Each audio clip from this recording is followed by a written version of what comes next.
Hello everyone. Plus two class की हम business study का जो चैप्टर है वित्तीय बाज़ार, उसको दो भागों में बांटा गया था, आपको पता है। एक पूंजी बाज़ार, एक मुद्रा बाज़ार। मुद्रा बाज़ार हम लास्ट वीडियो में कर चुके हैं। अब बात आ रही है पूंजी बाज़ार की। कैपिटल मार्केट क्या है? तो पूंजी बाज़ार का हमारे को यहाँ पे टूलकिट में मीनिंग बता रहे हैं। ये ऐसा बाज़ार है जिसमें दीर्घकालीन प्रतिभूतियों में व्यवहार किया जाता है। तो दीर्घकालीन प्रतिभूतियों में शामिल कौन कौन होता है, इसको आगे पढ़ने से पहले आप सुन लीजिए। एक शेयर होता है, डिबेंचर होता है, प्रेफरेंस शेयर, या फिर दूसरा जो होता है इक्विटी शेयर, कोई भी हो सकता है, ठीक है ना। तो और अदर भी हैं कुछ, वो भी आपको बताएंगे, बट ये इसका मीनिंग है सिंपल सा। और अगर हम बात करें मुद्रा बाज़ार की, तो मुद्रा बाज़ार में दीर्घकाल की बजाय अल्पकाल लगा दीजिए आप, ठीक है ना। तो ये ऐसा बाज़ार हो जाएगा जिसमें अल्पकालीन प्रतिभूतियों में व्यवहार किया जाता है। तो ये था हमारा मुद्रा बाज़ार का मीनिंग। फिलहाल पूंजी बाज़ार है, उसका मतलब आप है जो व्यवहार दीर्घकालीन प्रतिभूतियों में होगा वो कहलाएगा कैपिटल मार्केट, ठीक है, पूंजी बाज़ार। तो लॉन्ग टर्म सिक्योरिटीज़ की टाइमिंग ट्रांजेक्शन्स होनी है, बस इसमें और कुछ नहीं है। तो अब हम चलते हैं लेके आपको सीधा इसके विशेषताओं पर, क्योंकि मीनिंग तो यही है, बस दीर्घकालीन जो व्यवहार है हमारे वे सारे आ जाएंगे। तो पूंजी बाज़ार की जो नेचर है, प्रकृति है, विशेषता है, वो आपको बता रहे हैं। सबसे पहले है इसके अंदर जो है दो अंग होते हैं। दो अंग का मतलब है इसको दो भागों में बांटा गया है, ठीक है ना। एक हो जाएगा आपका प्राथमिक बाज़ार, एक हो जाएगा गौण बाज़ार। सबसे पहली विशेषता आपकी ये बन गई पूंजी बाज़ार की, ठीक है ना। तो आगे जाके इनके दोनों बाज़ारों का मीनिंग सब कुछ आएगा, वो बाद में करेंगे जब आएगा। फिलहाल आपको एक विशेषता ये पता लगी कि इसके दो अंग होते हैं, एक प्राथमिक और एक गौण बाज़ार। उसके बाद है इसमें दीर्घकालीन प्रतिभूतियों में व्यवहार होता है। ये तो मीनिंग से भी आपको पता लग गया है भाई, शॉर्ट लॉन्ग टर्म टाइम के लिए काम होता है। तो व्यवहार एक वर्ष से अवधि जो अधिक होती है में ही होगा, ठीक है ना। तो सरकारी और गैर सरकारी सारी इसमें प्रतिभूतियाँ आ जाएंगी। प्रतिभूतियों का मतलब अब बता दिया, शेयर, डिवेंचर वगैरह वगैरह। यह संतुलन का कार्य करता है। तो ये तो आपको पता है, संतुलन का कार्य तो पिछले वाले उसमें भी था। मांग पक्ष और पूर्ति पक्ष दोनों में संतुलन बनाए रखता है, किसी तरह का भेदभाव, लड़ाई झगड़ा नहीं होता।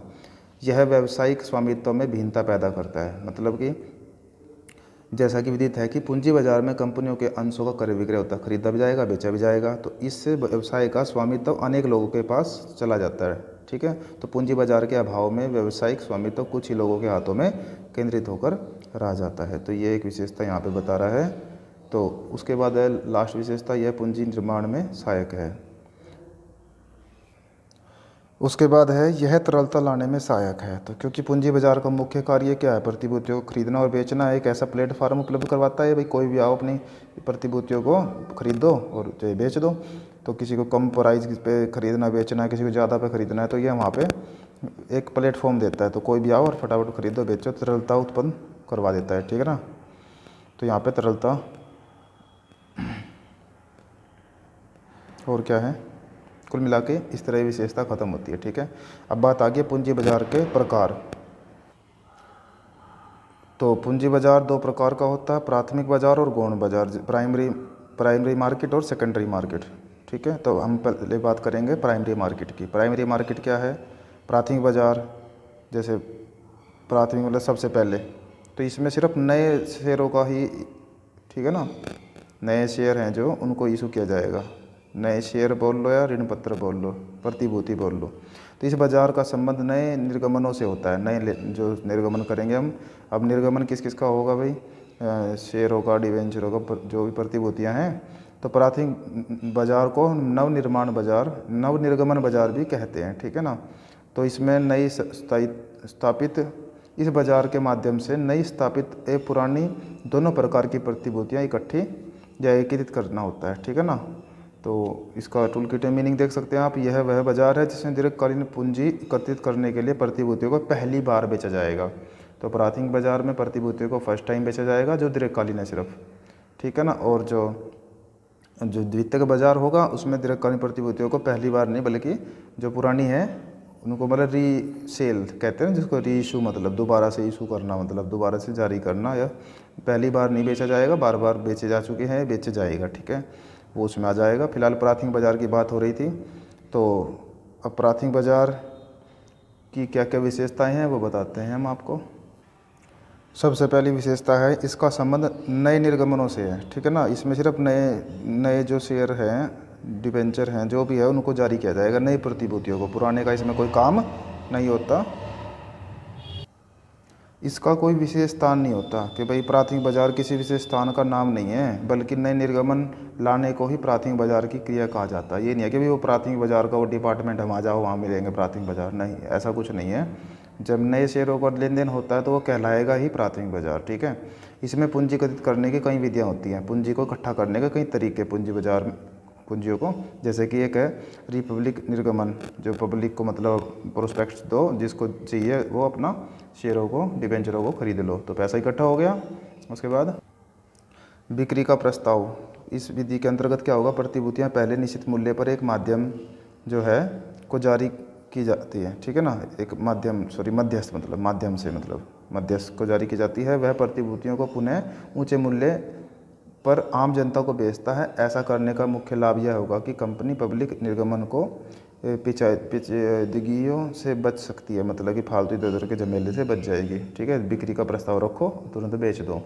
निजी प्लेसमेंट, इस विधि में क्या होगा, प्रतिभूतियों को जनता में बेचने के स्थान पर बड़ी वित्तीय संस्थाओं या दलालों को बेच दिया जाएगा। निजी प्लेसमेंट में बीच में दलाल आ गया, तो इन प्रतिभूतियों को पुनः अपने विशेष ग्राहकों को उच्च मूल्य पर बिक्री करते हैं वो, ठीक है ना, जो भी उनके खास हैं। तो इसको पब्लिक निर्गमन विधि का प्राथमिकता दी जाती है, क्योंकि इसकी अपेक्षा यह सस्ती विधि होती है, कुछ भी नहीं करना, जितना निजी प्लेसमेंट वालों को तो अपना बेचते रहेंगे। उसके बाद है स्वतो निर्गमन, इस विधि का प्रयोग वह कंपनी करती है जिसमें पहले से अंश निर्गमन कर रखे हैं, जो पहले से इशू कर रखे हैं। तो जब कोई पुरानी कंपनी नए अंश निर्गमित करती है तो नए अंश बेचने के लिए पहले पुरानी अंशधारियों को आमंत्रित करेगी, भाई तुम्हें लेने हो तो ले लीजिए, ठीक है। इलेक्ट्रॉनिक प्राथमिक सार्वजनिक प्रस्ताव, इस विधि में क्या होगा के अंतर्गत अपनी प्रतिभूतियों को इलेक्ट्रॉनिक माध्यम जैसे इंटरनेट वगैरह के द्वारा जारी की जाएगी। तो इस माध्यम से प्रतिभूतियाँ जारी करने वाली कंपनी एक शेयर बाजार में मतलब शेयर बाज़ार से समझौता करती है। शेयर बाज़ार में काम करने वाले सेबी है, जो security exchange board of India, तो अधिकृत किसी दलाल को ऑनलाइन प्रार्थना पत्र भेजेगी और जो स्वीकार करेगा ले लो भाई, ठीक है। उसके बाद आ गया भाई चौथे, जो इसकी विशेषता है प्राथमिक बाजार की, वो है यह गौण बाजार से पहले आता है। तो इस तरह सिंपल सी बात है, उससे पहले आता है ये। उसके बाद आ गया गौण बाजार क्या है, तो ये गौण बाजार वह बाजार जिसमें पूर्व निर्गमित प्रतिभूतियों का क्रय विक्रय होता है। मैंने आपको बताया जो पहले से ही सेल परचेज हो चुकी हैं उनको दोबारा से भी सेल परचेज किया जा सकता है। तो जो पहले से इशू हो चुके हैं उनको दोबारा से खरीदना बेचना, ये हो गया गौण बाजार का मीनिंग, ठीक है। तो गौण बाजार की अब विशेषता की बात करें तो गौण बाजार की एक विशेषता तो आप ये बोल सकते हैं प्राथमिक बाजार के बाद आता है, ठीक है ना, बहुत अच्छा आसान हो जाएगा। यह तरलता उत्पन्न करता है कि गौण बाजार की सबसे महत्वपूर्ण विशेषता क्या है कि प्रतिभूतियों में तरलता उत्पन्न करता है। तरलता का अभिप्राय है प्रतिभूतियों को अतिशीघ्र नकदी में बदलने से है। तो यह काम कौन करेगा, गौण बाजार करेगा, इसलिए तरलता उत्पन्न कर रही है। यह प्राथमिक बाजार के बाद आता है, मैंने अभी बता भी दिया, दूसरे नंबर पर आता है।